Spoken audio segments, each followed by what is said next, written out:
Welcome to the Fierce and Fit Mentor Podcast. I'm your host, Clarice Yao, a holistic health coach dedicated to helping women over 40 achieve their fittest, fiercest selves. Each week, we'll dive deep into the unique challenges of menopause, including belly fat, weight gain, muscle building, hormonal imbalances, and more. These episodes are recorded live from my free Facebook group, Fierce Women Sculpting Powerful Bodies and Champion Mindsets. Be sure to check the link in the show notes to join our incredible community and access free content, challenges, and resources designed just for you. Hello, everyone. Let me know if you see me and if I'm popping into the group. Some hearts for all of you. Let me know if you are joining me. And this is the first live of 2025. For our Fierce Women community. Welcome to the Fierce Women community. We are now officially at 18,000 people. So if you want to put some celebration emojis, that would be awesome. This is the Fierce Women community where we sculpt powerful bodies and champion mindsets. This is the premier health space for women above 40 going into perimenopause, menopause, or postmenopause to learn how to optimize their hormones, decrease fat in their body, and build fierce, strong muscles. And I hope to always provide a space here where people have, women can feel nurtured, a safe place to grow, but also to be fit and fierce for themselves, to be the fittest, fiercest selves. Okay, awesome. So tell me what you're most excited about for the new year. What is your goal for 2025? And, I hope all of you have set some goals for yourself for 2025. I want to welcome back all our old members, but also welcome our new members. We had about 50, 60 people waiting over Christmas holiday to get into our community. So if you are new here, hello, we're going to give you some confettis or, emojis here. Thank you for joining us. And if you are new to our group, one thing I want you to do is I want you to put new below, because we usually send a free macro guide to you if you are new. So you want to have that free PDF macro guide. So put new here if you want that free macro guide. And also there's usually like our other ones that usually people have when they're new, like belly fat eliminator guide. So make sure if you're new here, make sure you put new so that we can send you the free resources. Okay. Quickly, we're going to dive into some quick wins, then we're going to dive into the topic. Okay. And make sure you are joining our group or you have other friends who are like you, who want to lose weight, gain muscle, who are over 40, make sure you tag them or invite them to the group. Okay. So I want to give a shout out to Sandy Cortez. I don't know if she's on here. She just wrapped up my transformation program, literally as the year ended. So I didn't get a chance to celebrate her. If you don't know, our transformation program is our one-on-one coaching program. And she lost 53.5 inches and 22 pounds. Whoop, whoop. So lots of hearts to you, Sandy. I'm going to do a testimonial post on her. And she, had hip surgery. So she had gained a lot of weight around her midsection. She had a lot of belly fat. She was just feeling really uncomfortable. And through working the transformation program, she's been really able to slim out herself, the midsection, and really get back into a routine of things. She used to be a competitor, actually. So I love to do a testimonial post on her. So keep an eye out on that. She hasn't dropped all the weight yet, but she's like, I'm halfway there. So she's very, very happy about her transformation. So super proud of you, Sandy Cortez. And she lost 15.5 inches off her midsection. So she had really slimmed down. So how many of you would love to lose 15 inches off your midsection? Put belly fat below if you want to slim down your midsection. Put belly fat below and give her lots of congratulations. Exactly, Jennifer. I see Donna, I see Pam all jumped in here. So super proud of you, Sandy. I also want to give a shout out to Thayer McAfee, who's in our FFF group program. She started right before Christmas, so she's still in halfway through her program. But she has already started to drop and all of that. So she's dropped 6 inches and 1.5 inch off her midsection. And I know she's still just getting going on her program. So Thayer, we're super proud of you as well. So give her lots of emojis, hearts, and, give her lots of encouragement because she's just continuing on and we had a little break between Christmas holidays. So yes, and I'm going to make one announcement here, then we're going to dive into it. So one, this topic is going to relate to that Fierce Women Workbook that I released on Monday. If you do not have that workbook, make sure you put the Fierce Women Workbook below. It is free and it's going to relate to a lot of these classes and lives that I'm going to do. So it's going to give you a lot of structure to go off of. Okay. So if you don't have it, I encourage you to put the Fierce Women Workbook so that we can send that to you. Right now for January, we have a promo going, which is 25% off all our coaching programs. So as we talk about different things today, just keep that in mind that we have 25% all our coaching programs. So if you want to learn more about the programs, put programs below. Okay. In these master classes or whatever you want to call it, lives, episodes, and things we're going to do with it, I want you to know yes, you are going to learn a lot, but remember the application is the most important, which is why I will talk about things later. And it's like you want to also learn more about potential programs because information is one, but application is another thing, right? So this is the topic, mastering your macros after 40, okay? Mastering your macros after 40. So what we are going to do is we're going to break down each macro, its role in your body, how it applies to you as a menopausal woman or perimenopause, anybody above 40, and the common mistakes that you need to look out for to, make sure you stay on track because there's a lot of people who make lots of macro mistakes without knowing it. Okay. How many people are not where they want to be in their fitness? I want you to put that below. How many of you are not where you want to be in your fitness and health and body? Put not where I want to be, like no, or not where I want to be. So if you're not where you want to be, I start with this because I think the key is if you're not where you want to be, you need to go, where are my gaps, right? Where are my gaps? Where is it that I may know a lot of things. I may watch every podcast, watch every YouTube video, watch everything. But if you're not where you want to be, then you need to discover where the gaps are. Okay. So I want you to really take note of what I'm going to talk about, particularly when I get to the mistake part. Okay. So we're going to kind of get into it. So let's talk about macronutrients. So macronutrients we know are protein, carbs, and fat. They are the three essential building blocks of the body. Okay.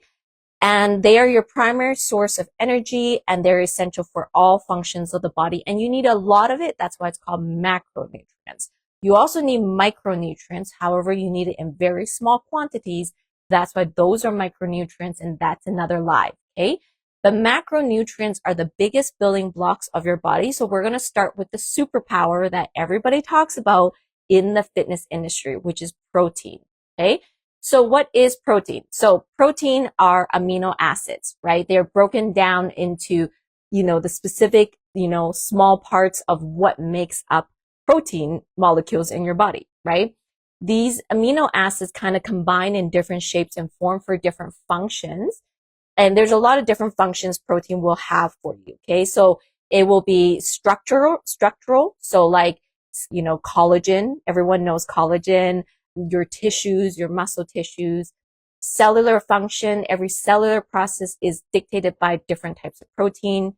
Your enzymes in your body. So enzymes like in your gut system is part of protein production. Transporting and storage molecules. So they're transporting different signals. So when it is like even hormones is proteins, right? They're transporting signals. It's part of your immune response, your immune cells, and it is part of your cellular communication. So why you want to understand this because cell response is what dictates all the signals and communication in your body, hormones, receptiveness, nutrition uptake, all those things are very important, right? So you need to have good quality proteins in your body to make the best out of all the functions. And of course, everyone wants muscle on here. So you have protein specific to muscles, which are actin, and myosin, which are your contractile muscle proteins. Okay. So proteins is crucial. And there's a really fun fact that, there are 20,000 different types of protein in your body. Did you know that? It is, of course, super, super important to everything that you do, right? So let's talk about why this matters to, 20,000, which is crazy.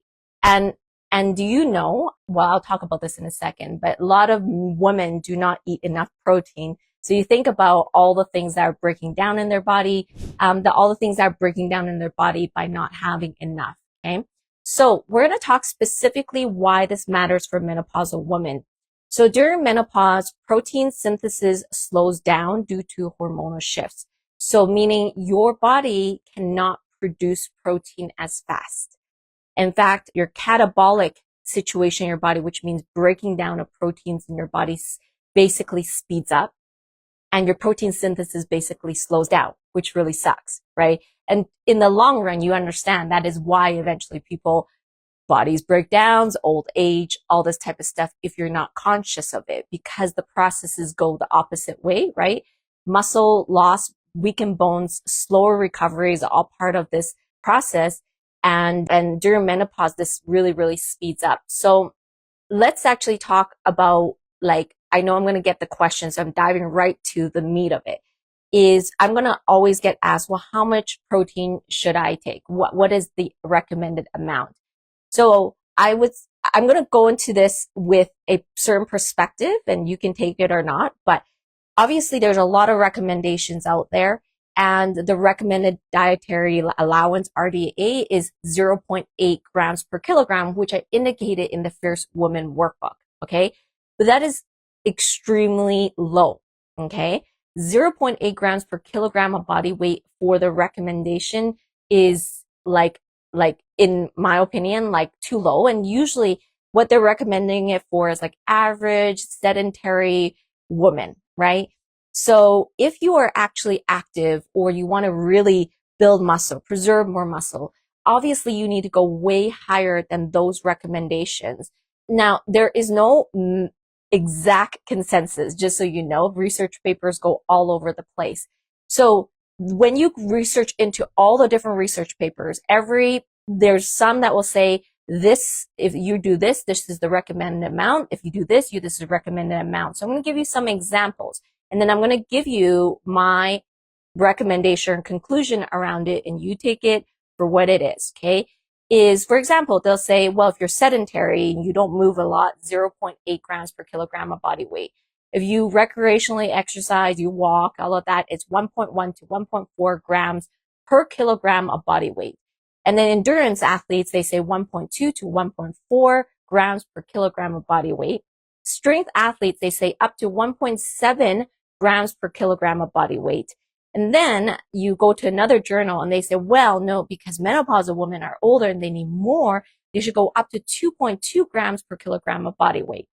So there's more variances all over the place. And the reason why I'm actually speaking about this is because people are always looking for, well, what is the recommended amount? And I said the range is so large because it basically, the range is between 0.8 to 2.2, like grams of protein per kilogram.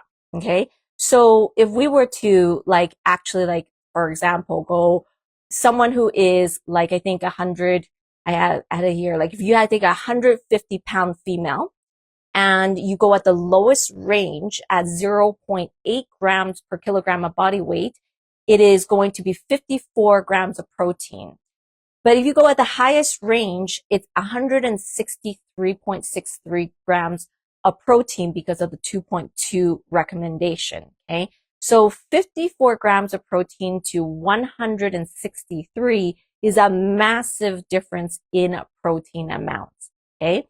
And the reason why I want to bring this up is because it actually really depends on a lot of specific situations. And this is why I believe that you have to be very careful with just generalized recommendations. They're general to just generalize things, you know? But if you really want specific protein macros and percentages for your body, you really need a more dialed in approach. And this is kind of what, you know, I believe I specialize in and help a lot of the women, is actually like helping them with a dialed in approach so that they can actually figure out where in that range. I mean, you think about this, 54 grams of protein to 163 grams of protein. I don't know if you guys can compute how much difference of protein that actually is. Okay. So that's why it starts to get confusing. So if you want to understand better the specific protein amounts for your body, I would put protein below, because this is really crucial. And I will tell you my experience of coaching over 13 years right now. Most women undereat protein. Okay. Most women undereat protein. And remember, there are 20,000 different types of protein molecules in your body. So we want to preserve our bodies to be the best at its best. So put protein below. You want to better understand the protein for your body. Okay. Now, we're going to talk a little bit about common mistakes, because the very next thing that I usually get is the protein craze. Okay. So people are like, well, so every fitness professional says protein is very important. So everybody starts going for protein shakes and buying protein this, and I saw this protein bar and I saw this protein snack. So let's talk about some of the common mistakes. Okay. So because it becomes a protein emphasized culture, people go crazy over protein. And that's why there's some of these mistakes I'm going to talk about. So number one, quality of your protein is very important. Okay. It doesn't mean anything, any label that just says it has protein, or this is a protein powder, or this is a supercharged protein thing, means it's good. You need to really evaluate the quality of your protein, which ties into number two, which is learning to read your labels and knowing what you're intaking. Okay. I often see on the logs of my clients food that they're eating, and they are considering the protein, but the amounts, or sorry, not the amounts, but the ingredients on it are very problematic. Okay. So number two mistake is not reading your labels, And I can guarantee you, usually when I go to a store and I'm looking at like a lot of stuff, even in the health food aisle, I tend to put most things back down, right? Because it's like, no, not really. So you need to know your quality of your protein. You need to, so these are mistakes, but commonly people don't read the labels, right? They don't actually read the labels. Okay. And this reading the labels, one thing I'm going to mention is inflammatory markers and gut disruptors and endocrine system disruptors. Okay. So in my brand new course that I developed, I actually created an A to Z full list of all the inflammatory markers, endocrine disruptors, gut disruptors, and that is in that full course. So if you want to learn more about the course, you can put course below. However, this list, why I wanted to say this is because I've always clumped it together because I know what it does to the body. However, it's in the scientific breakdown of it. It's not that all ingredients are inflammatory. It's that some ingredients inflame, some disrupt your gut microbiome and creates an imbalance, and some causes endocrine immune response. And that's why there's actually separations in all of them. And there's a lot of breakdowns on why certain things are what it is. And so that's kind of why I decided to make that specific. And then also in that course, I also started to develop what's called alternatives to these chemicals. Okay. So there's a big list of those chemicals, and then the alternative things of the healthy options you can have from that. So this is a brand new course, and this is something that is going to be released soon. It's already all developed. We're just trying to get the logistics of everything out. So that's why I developed it, because many people eat without reading labels. Okay. So that's number two. Number three mistake in protein is not distributing protein properly throughout the day. Okay. So I see it all the time. I know I'm supposed to eat protein, but the way your protein is separated throughout the day is not optimal. And often it is. So for example, an example would be, I know a lot of women get very busy. So then they end up maybe eating like a larger meal at night and very little in their breakfast, or they skip breakfast. So they're starting to like compound protein altogether, right? And there's many things that happen with that, including, lack of absorption of protein. It kind of, it's going to affect some of your hormone signals with like overeating on certain things in one meal, which also ties into fasting and intermittent fasting, depending on how you do your fasting protocols. Does anybody actually do fasting on here? So fasting is very interesting of a topic. I did a live on intermittent fasting. If you want to watch that live, you can also request it below. But it is not always best for menopausal women. And I speak about it on that live, but also because of how the proteins are distributed. Okay.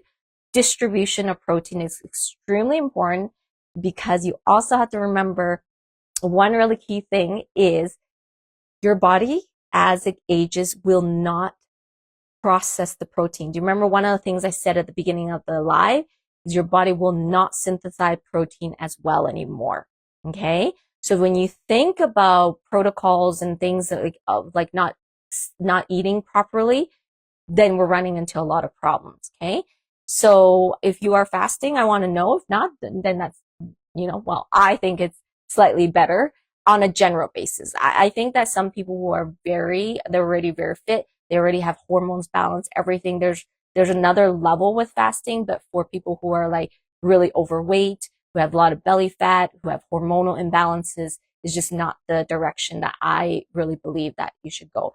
All right. So the next common mistake is relying on protein shakes alone. So again, because of the protein craze culture, women tend to get into the shakes and a lot of shakes, and it's convenient, it's fast. And, the problem with this is one, there's a lot of problems with protein shakes and the ingredients within protein shakes, but also it leaves a lot of gaps in nutrients. If you only rely on protein shakes and you're drinking shakes, you potentially aren't getting all the nutrients that you need to get. Okay. Another common mistake is understanding the role of leucine. Leucine is one of the amino acids very crucial to actual muscle building. And those are really within like eggs, chicken, whey protein. But yeah, I'm not a big fan of that, but it's a food, like it's an amino acid that's very crucial for your muscle building. So a lot of times people may not understand like the types of protein that's more conducive to muscle building. Now, let's put it simply. Protein, if you get your protein in, generally speaking, you should be good. However, when this relates to kind of the next mistake, when you are slightly on more the side of vegan or plant-based eating, which has its purpose, which is, I understand there's a lot of reasons behind plant-based eating. You run into potential gaps on having the most quality protein for building muscles, but it is possible. Absolutely. There's lots of pros and even competitors. I even trained a fitness competitor who was vegan. It is possible. And I know Angelina Everett is on here. We did an interview for her and she's vegan as well. It's just, it's more common that you will shortchange potentially your protein amounts or really important amino acids for building muscle if you kind of are on that side. Okay. Those are some common mistakes. With you listening to me say all of that, which mistake do you feel you potentially have? So that is not having enough good quality protein, not knowing the full scope of reading labels. That's number 2. Not distributing your protein properly throughout the day. Number 4, relying on protein shakes too much. Number 5, not understanding the role of leucine or other really important amino acids. And number 6, plant-based protein eating and not getting all your protein in. So which one do you feel like you struggle with most? Put like a little short term on it, on what you feel like you might struggle with. Okay. So as you come in with that, we're going to go to a couple surprising facts for menopausal women in regards to protein, and we're going to keep moving. So surprising facts is your muscle loss will accelerate 1 to 2% of muscle mass per year. As you go into menopause, you lose 1 to 2% of your muscle mass per year. So a lot of you who are already, in menopause, you're losing it very, very fast. So you want to make sure that you're on top of this, really like on top of it. Okay. Protein, yes, that's why it's touted as one of the superfoods of our fitness industry, can aid in fat loss. And why? Because when you eat protein, it increases satiety, reduces cravings, and preserves lean muscle. So it makes you feel full longer, and it kind of causes your body to use more calories to burn it, which means it has a higher thermogenic effect in its body. Okay. It does help you actually with potentially losing weight when you prioritize protein, but the right types of protein. And you want to make sure that you have your lean protein sources, lean animal sources, plant-based proteins, but collagen is also very important. We know that there's a big collagen craze right now. Collagen is just very important for those strength of tissues and things like that as your body breaks down with age. And of course, the best way to optimize your protein synthesis effect is to actually strength train. Okay. So this is common because I hear a lot of women who are just trying to drink protein shakes, and they're like, I feel good. I went to the store and I brought good protein to eat, but they're not consistent enough in their strength training. And, it's good, but your body is not going to utilize all that protein that you're thinking is really good for your body. So you got to make sure there's a really good pairing of strength training program with protein. Okay. So, if you are kind of like just starting off and don't have a really good strength training program, you can put strength training program below, and so that we can explore that more with you. Moving on to the next element here, the next macro is carbohydrates. So carbohydrates is your primary energy source and is absolutely crucial for brain function. That's why I am not a fan of keto or ketosis, although again, there's research backing up some of the reasons why it can work. And I don't know if you know, keto was originally developed for people with epilepsy, people who had seizures. So it's interesting. People have gone a certain route with that, but carbs are important. Carbs are important for your body, for your brain function. And carbs are broken down into glucose to be used for your body for energy and other functions. Okay. But it gets tricky, and this is where we're going to dive into a little bit more, okay? Because the thing is, you need carbs, but carbs are a little bit problematic if you don't know how to utilize carbs as a menopausal woman, okay? We now understand we need carbs, okay? We know that. The thing that most people don't understand is that carbs are broken down into different classes, okay? So you need complex carbs or starch carbs. You have vegetable carbs, or we call it fibrous carbs, or simple sugars. There are different classes of carbs.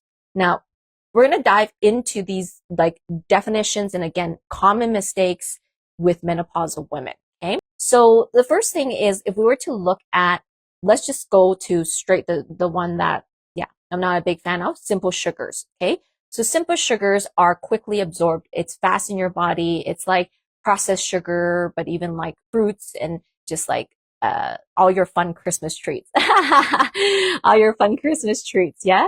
So these are the fast sugars. Okay. Now, simple sugars in other elements, in other realms can be very important. Okay. If you study sports nutrition, simple sugar is extremely important. Simple sugars need it. They need it for athletes. They need it for recovery. They need it for marathon racers. So there's a very important part to, simple sugars. Okay. However, for menopausal women, we need to be a little bit cautious of it because of how fast it moves in your body. When sugar moves very fast in your body, it will mean that it will spike your insulin. And when it spikes your insulin, a lot of things happen, including cortisol starts to go up and other things and other hormones. It's not the hormone live today, But if you look at your Fierce Women Workbook, you know that is one thing that's coming down the line on that Fierce Women Workbook. So it will spike your insulin. And when your insulin is spiked a lot, this creates what could potentially become insulin resistance, or we could also call carb sensitivity. Okay. Women over 40 become more and more carb resistant, and with age, it just gets worse. Okay.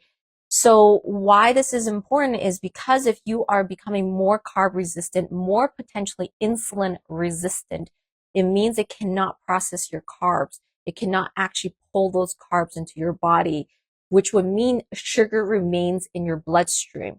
And when sugar remains in your bloodstream, your body gets signals for higher potential stress response, different things like that. Now, remember, I said one thing.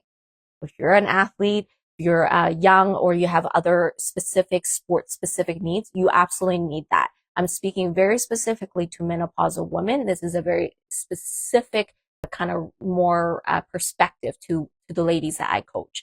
Okay. So when you actually have simple sugars, you create a situation where you actually are putting on belly fat very fast. Belly fat comes on faster and faster, and it's very hard to get rid of. Belly fat becomes fast to come on because of all of this, like different hormones and sugars and stuff like that. But yet it's so hard to get rid of, right? How many of you have found that? It's like your belly fat seems to come on really fast, but very hard to get rid of. So if you agree, put belly fat below that you feel like belly fat is definitely one of those things. Okay. So simple sugars is not, I'm not the biggest fan of, and, that's why I recommend different protocols with the macros. The next carb is starch carbs. So starch carbs are complex carbs, and they are longer chains of carbs. It takes longer for your body to need to break down this carb, these carbs, or carb if you're eating one type of carb. These starchy carbs are like potatoes, rice, pasta, oats, quinoa. So these are like starchier kinds of things. Okay. They are actually important for sustained energy in your body, and it is very stubborn. Starch carb is very important for sustained release energy. Starch carb is very important for glycogen stores. So glycogen stores is excess starch that's stored in your muscles and liver for future usage, okay, and for muscle recovery. So that means actually starch carb is actually very important to your body because you need it for muscle recovery, you need it for glycogen stores, and for steady energy supply. And so coming back to starch carb, it's very important because of all those things I just described. Okay.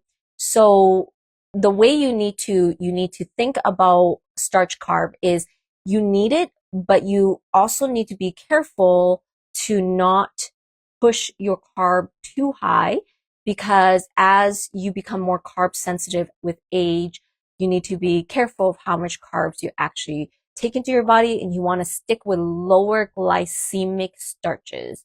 So, lower glycemic starches means that starches that don't spike your body as much in the sugars. Okay. So in terms of the starch carbs, you need to learn what are the healthier starch carbs to have for your body. You need it. However, you need to make sure it is better starch carbs, and lower glycemic for your body. And, like there's things, I love yams. That's one of my favorites. But there's a list. Obviously, I give my clients, I know I just gave Lauren, obviously on Monday, I gave her that list. So it's these starch carbs, you need to be careful how much it's going to spike your sugar level. Okay. Now here's some fun research for you. In regards to menopausal women is when you control your glycemic index and how much sugar is going into your body, it is shown to actually help with lowering hot flashes and mood swings. Now, not every woman will experience hot flashes and mood swings, but if you do have hot flashes and mood swings, then it may mean you need to have better glycemic control. It may mean, there's other things too, absolutely, hormones and other things related to hot flashes. But if you have hot flashes, who here has hot flashes or mood swings? Put hot flashes and mood swings below. if you tend to have a lot of it, I would really suggest you learning how to monitor and control different aspects of your carbs. Okay. So again, if you have hot flashes, mood swings, put it below. If you want to understand how to better control those menopausal symptoms, then put carbs below. Now, the third type of carb we're going to go to is fibrous carbs. Okay, so fibrous carbs are your dietary fiber. We need fiber, absolutely. In my BioRevive program, this is emphasized. This is something I want you to track, right? Zeta, you're in the BioRevive system. I really want you guys to track that fiber. It is so, so, so important. Now, fibrous carbs are indigestible parts of plant foods, usually. So vegetables, fruits, beans, lentils, nuts, and whole grains. Okay, so they're the indigestible parts. There are two types of fiber. There's soluble fiber as well as insoluble fiber. Soluble fiber dissolves in water, forming a gel-like substance. So things like oats, beans, apples, they dissolve in water and form a gel-like substance.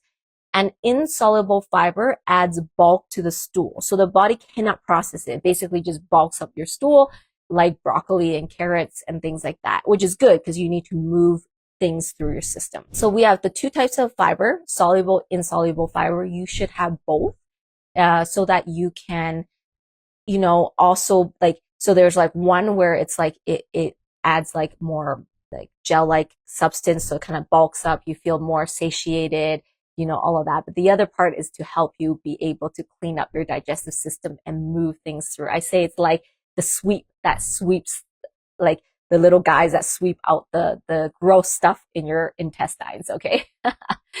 Okay. So now let's talk about like the role of these fibers in your body. Number one role of fiber is to control blood sugar.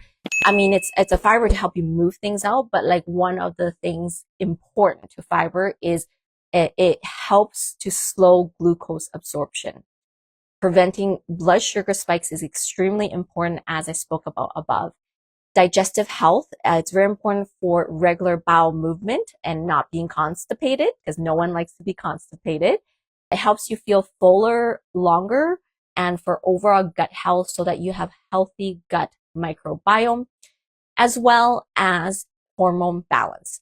For those of you who follow me a long time, fiber relates to estrogen balance because fiber helps you recycle used estrogen to get it out of your body. Otherwise, you could have an estrogen dominant situation in your body. So there's a lot of reasons why you need a lot of good fiber in your body, okay? And you need minimum about 28 grams of fiber upwards to 35, even 38. And then men usually start around 38 grams of fiber that they should have. So you should have a lot of fiber. Now, I will tell you, this is also outside of protein, one of the most commonly undertaken type of macro, if you want to call it. Most people do eat salads and eat things like that, but they actually don't reach their fiber content. Because if you actually were to measure it, 25 to 30 to 35 grams of fiber is actually a lot of fiber.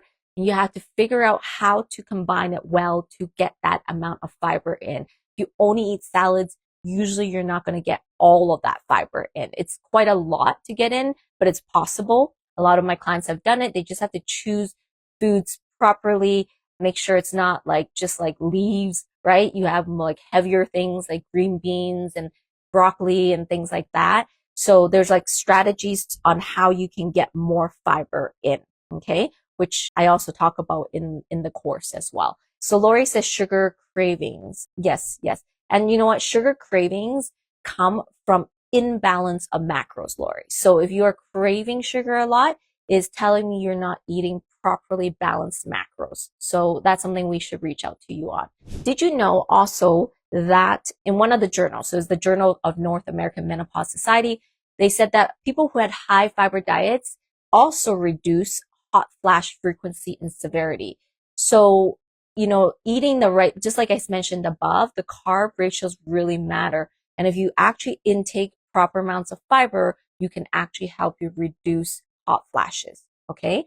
So, making sure you get enough of that. Now, what are some common mistakes? So common mistakes are Number one, cutting carbs too aggressively. So someone like Debbie, or someone who's just like, I'm just trying to lose weight, so they don't eat anything. I'm also thinking about Andrea. I don't know, Andrea, if you're on here. She's one of my clients too. But she's improved a lot. So I'm very proud of you, Andrea. But you start not eating anything because you're like, well, I don't want to have carbs because I'm going to gain weight and all of this. And so you cut it very aggressively. So this is what's going to happen if you cut carbs very aggressively. And this is what happens to a lot of women after Christmas holiday. They're like, oh, I want to lose weight. I saw a post. I don't know who posted it, but it's just on my feed. But it was like, all right, I'm ready to go into my fast after the holiday for, like 14 days. And then like, I'm feeling faint. I'm starting to feel lightheaded. And anybody have suggestions for this? And I was thinking, that isn't really healthy. I understand you're trying to lose weight after the holiday, but so cutting carbs too aggressively is going to cause fatigue, mood swings, poor sleep, and it will affect your serotonin production. Serotonin production is your feel-good hormones, okay? So you are going to start to have a lot of problems. Debbie, maybe put below, do you remember when you weren't eating carbs, how you felt and how you were saying like even you were always out of breath to go catch the bus? I remember, Debbie, I remember telling her, you need to eat carbs. I was afraid for her life. I'm like, you need to eat carbs, Debbie. So number one mistake, cutting carbs too aggressively. Number two, choosing the wrong carbs. And as I'm going through these mistakes, write it down and tell me which ones you think you struggle with. Okay. So number two is choosing the wrong carbs. So I see it all the time in my clients' logs that they're eating all sorts of weird carbs things and, like simple sugars and like, the Starbucks thing and then this other, thing that has all these sugars and the wrong carbs and lacking in the nutrient profiling of the carbs that they do need, right? So choosing the wrong carbs, ignoring carb timing is a third mistake. So ignoring carb timing, meaning you don't, do you remember I said earlier, the protein distribution was not proper? So if your carb distribution is not proper, guess what will happen to your body as well? It will also create a lot of instability in your body. And by far, I will say that the one thing, if you find it difficult to lose weight and you've been struggling with weight a long time, it is hugely, and it's not the only factor, but hugely related to carbs and the way your understanding of carbs and your not understanding carbs, if that makes sense. Because carbs really connect a lot to those hormones, to how fast you're going to like gain weight, the timing of your carbs and where it's being inputted within your meals is really important. And again, I'm going to say one thing because obviously this was in one part of the course. There is some differences in the timing of how you will eat as an athlete. And as you gain more muscle, if you are a further more advanced athlete, there is actually more specific timing we want to care about. If you're a little bit more beginner, the timing is important, but it's just going to look different. And that of course relates to pre-workouts and post-workout timing, which is also in that course that I talk about.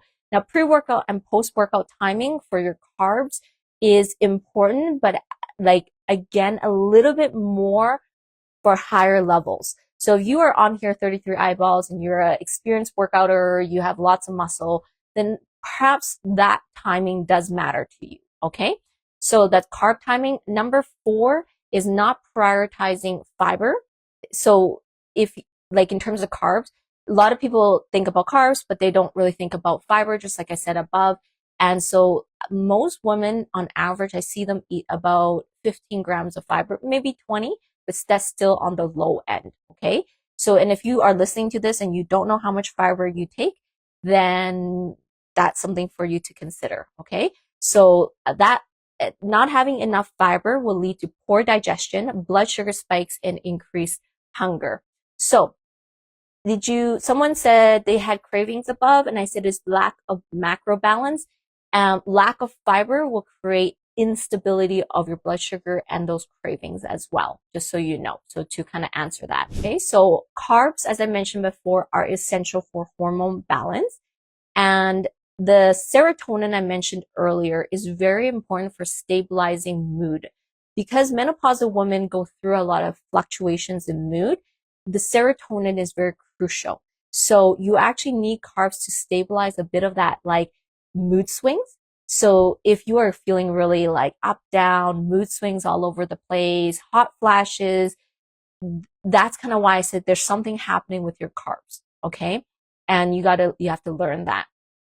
And then carbs are very important for recovery. So if you are somebody who works out a lot, you need to ensure you get enough of the carbs to restore glycogen levels and support muscle repair. So I see a lot of my women or women that maybe even I previously coached, they are really good at working out. They learn how to have fierce muscles. They can do crazy burpees and other crazy stuff, work on pull-ups like Tracy.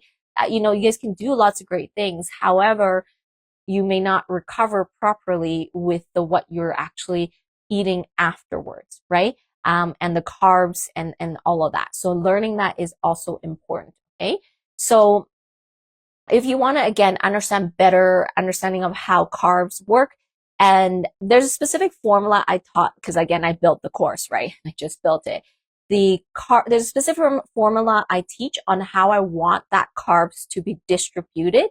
However, in one section of the course, I talk about how it will change pre and post workout for higher level athletes. So I do mention that specifically in there because it does change on the level. So right now in my transformation program, I custom coach a lot of my clients. Now, most of my clients are not super high level hardcore workouters. Only a few I can name off that really are. And so I generally will teach the formula that you will see in the course. But for those who are interested, who are higher level, that's where those other timing will matter a little bit more. Maybe you're a competitor, the timing will matter just a little bit more. Okay. So if you want to optimize how to use carbs better, then I want you to put carbs below. Put carbs below if you want to optimize carbs better. Okay. The next thing we're going to dive into is fats. Okay. So we're going to go into fats. Fats are very necessary for your hormones, for hormone synthesis and absorption of fat soluble vitamins. A, D, E, K are all fat soluble vitamins that are needed. So you need fats in your body. It is very critical for hormone balance, for brain function, for heart health, and inflammation control. Okay. So again, don't be fat phobic like Debbie, but Debbie's not fat phobic anymore. She's obviously come a long way. So you need this for a lot of different aspects. Now, what are fats? Okay. So fats are molecules made up of fatty acids. Okay. They are categorized based on their chemical structure into four main types. You have, well, actually, yes, we're going to do only three today. So actually no, four, because we're going to split the one of them. Okay. Sorry. Four main types. So we have unsaturated fats. Okay. And unsaturated fats, you have monounsaturated fats and polyunsaturated fats. These are more liquid at, room temperature. And then we have saturated fats, which is more typically solid at room temperature, some animal fats, that type of thing, and trans fat. Okay. So I said this in one of my previous lives before. So the fats you need to prioritize are the unsaturated fats, monounsaturated fats, and polyunsaturated fats. Okay. These need to be prioritized, and saturated fats is just minimal. You can have some, but not too much of it. Okay. And then trans fat is completely, we want to take that right out. No trans fat at all. Okay. So what is trans fat, by the way? Oh, I will actually go into talking about trans fat in a second here. So don't worry. So, we have unsaturated fats, saturated fats, and trans fat. Okay. So that energy source is the densest, right? It has 9 calories per gram, and it is the structure, in a structural perspective, it forms your cellular membrane. Okay. So if you think about every cell, there's the hearts. If you think about every cell having a cellular membrane, okay, that's made up of a lot of fats within it. There's other things too. But imagine if you don't eat healthy or don't eat healthy fats, what is forming your cellular structure? Okay, so just imagine that. As well, fats are needed for estrogen, progesterone production, as well as cortisol. Now, we want to lower cortisol, but you need cortisol to be able to get up in the morning. So if you have very low energy or have trouble getting up in the morning, then you may have trouble with cortisol. So you want to make sure that you have healthy fats for hormone production and for absorbing those nutrient things, like I said, A, D, E, K, for vitamins and for your brain health. Now, unsaturated fats are things like avocados, olive oil, all of those, healthy types. So they will improve your heart health. They will support insulin sensitivity and they will provide anti-inflammation effects. Okay. So avocados, olive oil, nuts are kind of like mono unsaturated fats. And then polyunsaturated fats are more like from like fatty fish, like salmon, sardines, that type of stuff. So you need both. They have a purpose for both. And you need more omega-6s in your body than omega-3s. Okay, so, omega-3s than omega-6s. I flipped it, sorry. You need more omega-3s than omega-6s in your body. So if you're not sure about the differences between omega-3 and omega-6s, this is something I suggest you learn about because omega-3s and omega-6s have different ratios that you need to maintain a good anti-inflammation marker in your body. The ratio of omega-3 to omega-6s, if it's off balance, will cause higher inflammation in your body. And omega-6s actually occur in a lot of kind of vegetable oils and a lot of different products that you will consume. Okay. So making sure you have the right balances of omega-3 to 6 is very important. Okay. So saturated fats, let's go into saturated fats. So saturated fats are things from like, red meat, butter, cheese, coconut oil, that type of stuff, and dairy. Okay. So saturated fats, you really want to keep in moderation, but it is okay in small quantities because it helps with your hormone production. Okay. But just avoid it in excessive because you may raise your bad LDL. Okay. Now for menopausal women, okay, we really, really want to maintain as high of the good fats as possible and moderation of saturated fats. And then I said trans fat. Trans fat, we want it to be as like 0 if you can. Okay. And it's in a whole bunch of stuff. Okay. Your margarine, if you eat margarine, packaged baked goods that you buy, processed snacks, your fried foods. And trans fat is very dangerous for your body. It increases your LDL, your bad cholesterol. It promotes inflammation, raises your risk of heart disease. And as I said in one of my lives, as I was saying to my one of my cousins actually recently, is your deep fried foods, because it forms your cellular membrane. The trans fat attaches to your cellular membrane and it will dysregulate the cellular uptake, maybe not all at once, but it will cause some disruption in cellular uptake. And this trans fat or trans fats that you take into your body will take up to 1 year to get rid of in your body.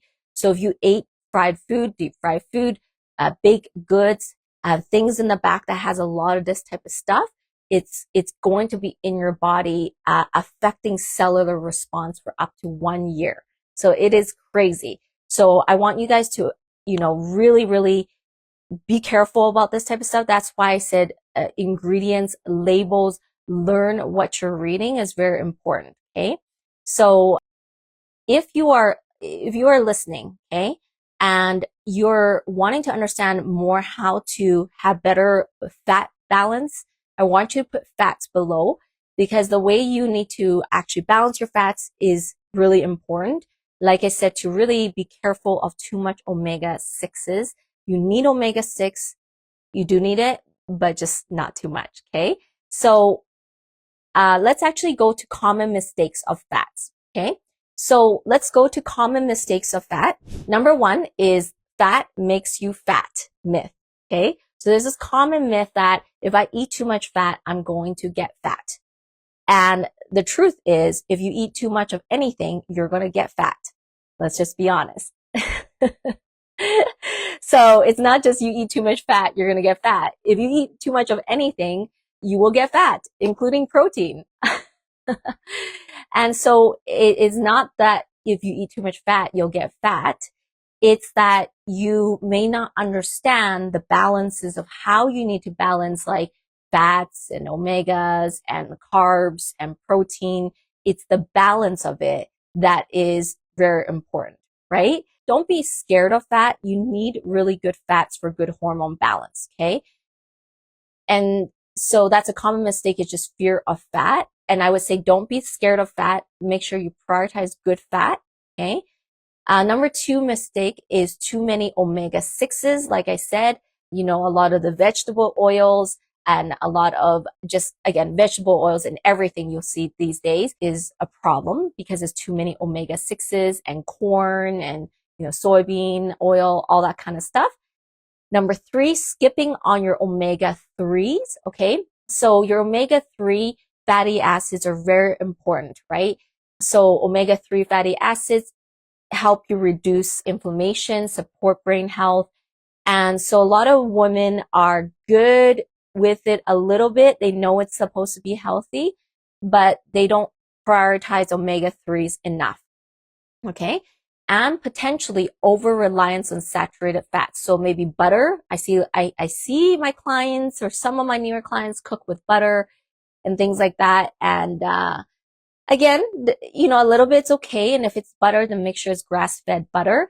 But just the mistake is often there is more emphasis on saturated fats than unsaturated fats, which can negatively impact cholesterol. So there's the common mistakes. Okay. So fear of fat, too many omega-6s, skipping on enough omega-3s in your body, and over-reliance on saturated fats. So which one do you feel like you struggle with more? Fear of fat, too many omega-6s, skipping omega-3s, or over-reliance on saturated fats? Now, a couple, surprising facts in regards to fats, okay, is fat is very essential for hormone production, like I said, right? So cholesterol is the precursor for estrogen and progesterone production, right? So you need cholesterol to produce estrogen and progesterone. A lot of women, when they try to reduce or drop weight, they cut fat, they cut carbs, and they actually worsen their hormone balance. Okay, so don't do that. Don't cut out all your fats and everything when you're trying to lose weight, or I want to lose my belly fat, so I'm gonna eat less fat, and you end up having more belly fat because you just cut out all your hormone balance. You cut out your precursor like the cholesterol needed to develop estrogen in your body. Okay. So you have to make sure that actually is there. And again, research shows another surprising fact is omega-3s will help you reduce hot flashes. Okay. So again, going back to that hot flash. And so if you take more omega-3s, it will help you with that.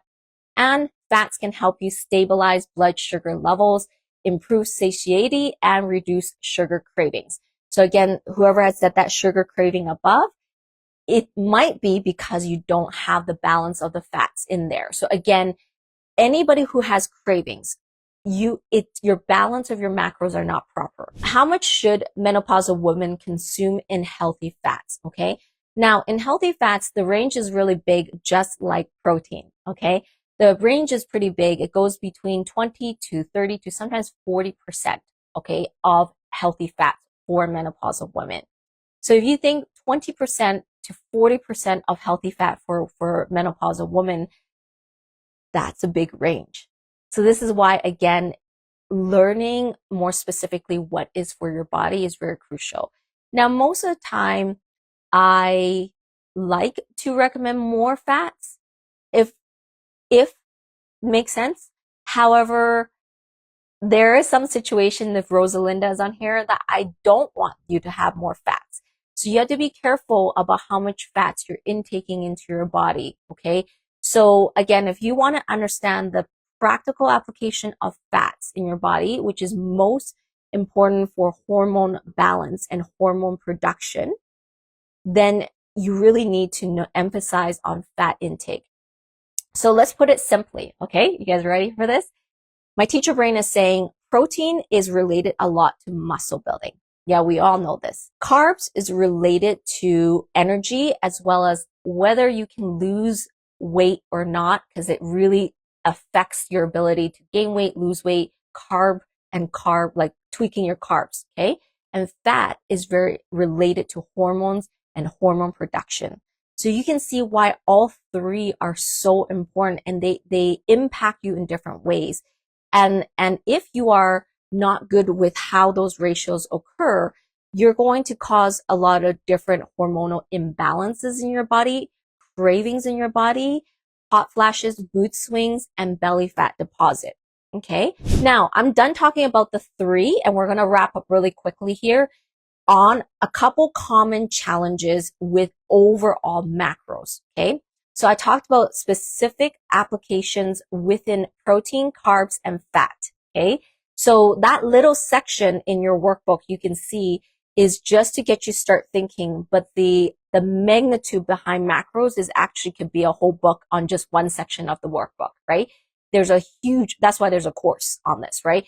So, just make sure. And that workbook, I know I made you write out your meals and to actually think about things and audit yourself on some of the meals. So in the workbook, I would encourage you to work through it and start to think for yourself, do I really understand macros well enough, or do I need to get some guidance in regards to it? So let's talk about common challenges generally with macros and how people do their macros. Okay. So if you already do your macros, you want to listen carefully. If you are going to FitnessPal, different calculators, I want you to listen carefully. Okay. One of the most common challenges is the precision in macros. Okay. So a lot of women go off of automatic calculators. Okay. Automatic generic calculators that tell you if you are at this age and height and blah, blah, blah, this is your calorie range. This is your macro range for protein, carbs, and fat. Although there's a place for it, and I understand, yes, and actually the Harris-Benedict equation, which is a very specific equation to calculate your basal metabolism and all that stuff, was done through a lot of studies. So I'm not discounting that. However, at the end of the day, when you look at the metrics of what they use to calculate your metabolism and your macros and distribution, it's your height, your weight, your age, as well as you times it by activity level, by how active you generally are. Okay. Those four factors are great. Don't get me wrong. It gets you somewhere. However, it doesn't tell you went through and had you had a surgery. It doesn't tell you that you've been in menopause for 20 years because you had early menopause like Tracy. It doesn't tell it. You can't tell the equation that you may struggle with arthritis and other inflammatory diseases. You cannot tell it that you have a high stress job and that the stress cortisol is highly impacting your cellular response to the food. How can you tell a calculator that, right? So this is why I talk about this, because the reason why I like to, I observe my clients, like Lauren's a good example because we went on Christmas holidays, but as soon as she came back, she had her calories and I gave her protein assignments, because I wanted to see what she does and how does she work out and what was the weight of the weights that she picked up. And all of that I'm taking into account to figure out what would be the appropriate things within her protein and carbs and fat eventually to assign to her, right? You have to remember your knowledge of everything I said up before, protein, carbs, and fat, the understanding of the proper ranges and ratios, plus the age range, their tendencies, are they insulin resistant, are they not, and what kinds of weights are they lifting, how often are they working out, and their tendency for cortisol, as well as their sleep patterns. Shenika is another good example because Shenika actually sends me videos of her workout because she only did the nutrition program, but she sends me her videos of her workout so that I can actually observe how she works out. And then I determine what needs to happen from there. Okay. So if you are someone that cares about the precision of macros, then I want you to put precision below. If you're not someone who cares about precision of macros, that's okay. You might be an intuitive eater, which is another philosophy, and there's books written on intuitive eating. Obviously, that's not my philosophy, as you know, who have followed me a long time. I'm more of a precision kind of person. I'm more of a macro person, and that's my philosophy and coaching style. If some people are more just like, I just intuitively want to know how to eat, that's good. You know, that's general. And if you feel good in your body with that, then I encourage you to continue with that. But if you go for a long time and don't see results, or you feel like you're stuck, plateau, you have belly fat, it's not moving, then I suggest you work on getting a little bit more precise, right? Precision is going to get you better results. So put precision below if you actually want that. Okay. So that's a very common challenge with women. And I'm going to give you actually one more example here. I don't think she's on here, but Lynn Howell, I did an interview with her. She was one of my transformation clients. When she first came to me, she was eating close to 2,000 calories. And for those of you who know Lynn, she needed to lose a lot of belly fat. And she spoke about this on her interview, when she finally went through my program and started losing all that, because the calculator told her to eat at 2,000 calories. Why? Because she told the calculator she wanted to build muscle. So the only thing the calculator knew how to do was like, oh, okay, well, this is your range and times this by this multiplication. And now you're going to eat at this amount. And that's why she was so frustrated, because she was like actually eating so much, where her body at the age and what she could actually take, she was struggling with lots of belly fat, and she couldn't understand why she couldn't actually drop that. And it's just a simple example for you to understand. Like, be very careful if you are going into an app or using an app-based thing that is telling you to eat a certain way with no background around what you're supposed to do. And that was also one of my massage therapists too. She was telling me what she was eating based on them on an app. And I was like, I totally disagree with that. And she was saying she had trouble losing weight. She was following what this app was telling her. And so just be careful about that. That's a very common mistake. And so I want to ask, for those of you who are listening, I see precision quite a ways going down.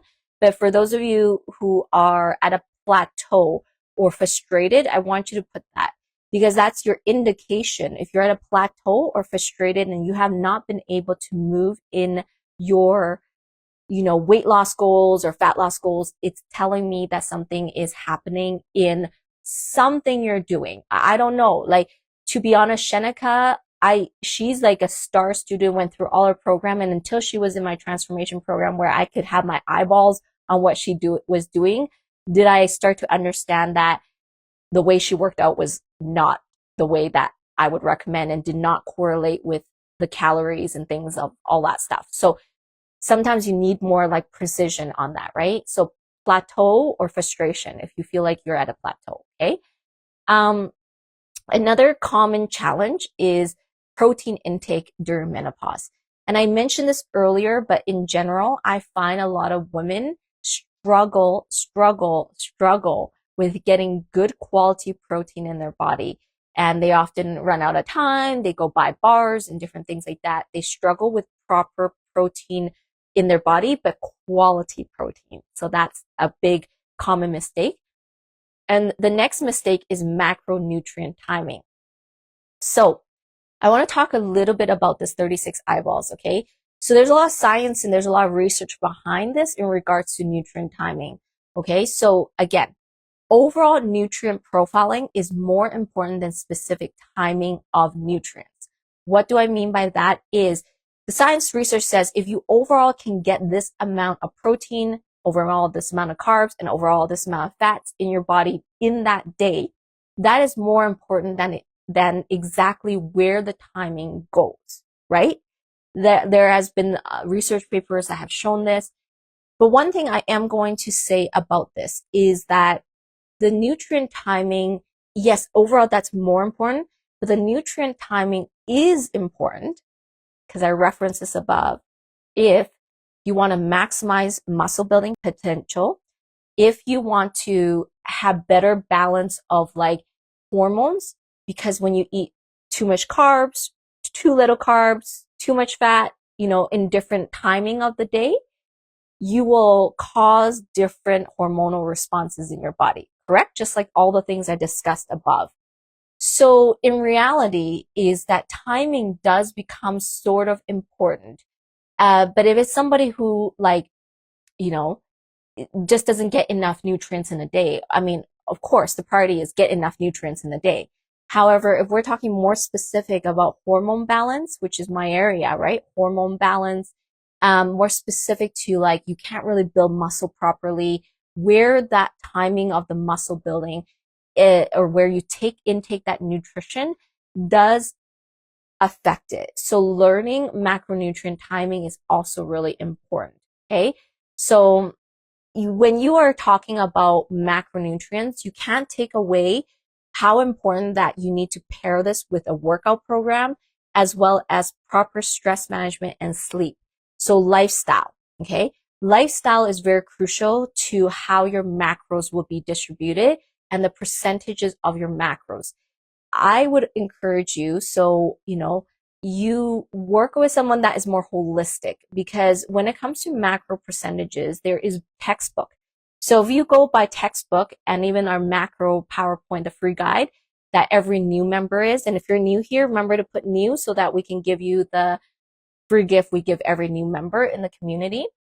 But on there, I specifically say textbook says, okay, carbs can be 50%, protein 30, and then fat is 20. But then you think about what I said and you're like, wait, but you said fat can go up to 40%. I'm like, yeah, because of menopausal women. So it changes for menopausal women. So what does that do to the other ratios, right? So the textbook things are only like textbook. You can say 50, 30, 20, 50% carbs, 30% protein, 20% fat. You can also say 40, 20, 40, 40, 20, 40 carbs, 40 protein, 20% fats. So, some of the, health nutritionists will say lose weight is this, you do this and you do this. But again, I'm going to say that if you don't take into account lifestyle integration, so if you say, okay, I recommend that this person should do 40% of this, 40% protein, 40% carbs, and 20% fat. And this person actually is a desk job, works at their desk job, and doesn't move very much. It may not actually make sense, right? So what I want you to think about is more holistic viewpoint. Work with someone who's willing to consider more of your lifestyle. That's what holistic coaches are. Holistic health, nutrition practitioners, coaches, we consider more than just the baseline. Okay. So you want someone who will consider your stress, your steps, your sleep, your, just your mindset, all of that as part of figuring out your proper macro distributions. So if you want to learn more with kind of the holistic aspect of macros, then put holistic below. Okay. And the last thing, and then we will end here, is stalling at the same macros for too long. So this is for anybody who's done macros for a long time. So one of the things with macros is the problem is when you do it too long. Okay. When you do it too long without shifting it, things become stale. Your body gets used to it. Nothing changes anymore. And you need to create new changes and new pathways. And so, for example, this is just an example, but I suggest you kind of connect and talk to us or talk to Oshone for that 10-minute call, or whether she believes you should come talk to me.